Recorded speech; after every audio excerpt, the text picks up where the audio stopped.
Another hefty loss might have some Highlanders fans ready to write their side's title aspirations off, but head coach Aaron Mauger is adamant things aren't as bad as they perhaps seem. A week after they were trounced 45-22 by the Chiefs in Fiji, a performance Mauger called horrible, he was singing an entirely different tune after his team lost by the exact same score to the Crusaders on Friday night. The 23-point loss in Christchurch was the team's fifth loss by at least 17 points this season, and means they no longer control their playoff destiny. I think you look at the scoreboard and it's a little bit flattering.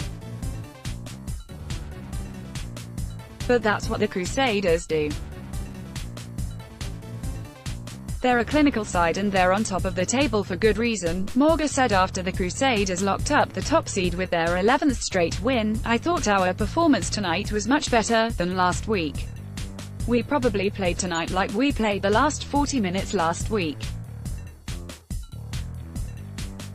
So barring that first 40, against the Chiefs, the last 120 minutes have been pretty good for us. The Highlanders were vastly improved from last week.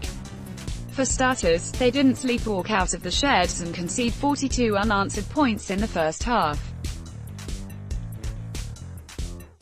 Instead, they played with fire and showed some ticker after falling behind 12-0 early, hitting back with a couple of quality tries, including a peach on the counter to fullback Ben Smith. The Highlanders co-captains try pulled the visitors to within 18-17 late in the first half, only for Crusaders lock Scott Barrett to dot down well after the halftime hooter had sounded. But what happened after Crusaders' first five? Richie Mo'unga and Highlanders wing Waisaki Naholo traded tries early in the second half puzzled some, down 32-22 on a night they regularly threatened with ball in hand, and didn't have to contend with due. Highlanders' first 5/8 Lima Sopoaga started unleashing bombs inside the Crusaders' half. I thought our territory plan in the first half worked well for us, Mauger said when asked about the ploy. We were able to put a lot of pressure on their breakdown, especially when they were catching the ball.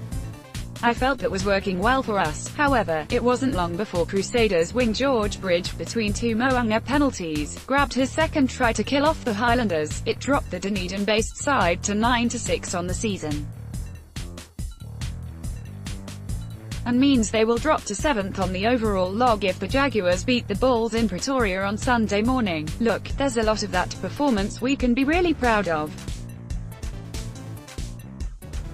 We just feel like we weren't far off at all, a resolute Mauger said. The Crusaders are a very clinical side and I thought they had a couple of opportunities and that was the difference in the end. They picked on a couple of defensive connections at critical times. That's the best side in the competition doing what they do. Good learning for us, to come here and test ourselves against them. You never know, we might get another crack at them later on hopefully. Stuff promoted stories recommended by